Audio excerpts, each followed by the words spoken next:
Story time, it's my favorite time, spending time reading with you.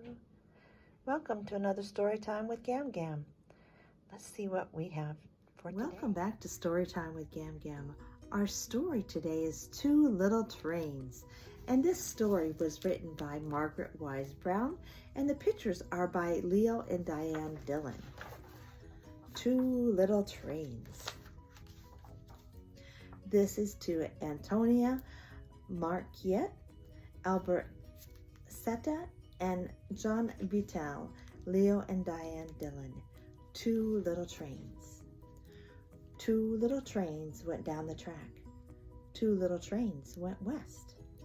Puff, puff, puff, and chug, chug, chug. Two little trains to the west. One little train was a streamlined train. Puff, puff, puff to the west. One little train was a little old train. Chug, chug, chug, going west. Look down that long steel track. That long steel track to the west. Two little trains came to a hill, a mountainous hill to the west. With a puff and a chug, they went right through, under the hill to the west. Look through that long dark hill to the west.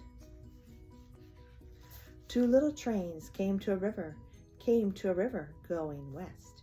With a puff, puff, puff, and a chug, chug, chug, they went over the river to the west. Look down below the bridge at the deep, dark river going west.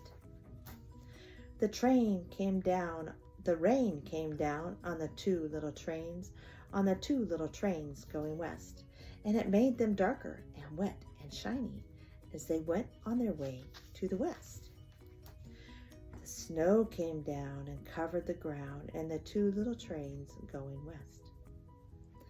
And they got white and furry, and still in a hurry they puffed and chugged to the west.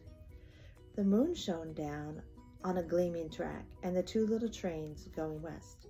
And they hurried along and heard the song of a black man singing in the west. Look down that long steel track where you and I must go. That long steel track and strong crossbars before we travel home. The wind it blew and the dust it flew around the two little trains going west. But the dust storm drew not a toot or a hoo or a whistle from the trains going west. Then the mountains came beyond the plain, and the trains started climbing west. Up and around and over and through the great high mountains to the west. The ocean was big, the ocean was blue, beyond the land in the west. And the little train stopped, their trip was through, they had come to the edge of the west. And that's where it ends. Good night. I hope that you enjoyed this story of the two little trains going west. Remember, if you're enjoying the stories, please subscribe and like. You have a good night. I love you.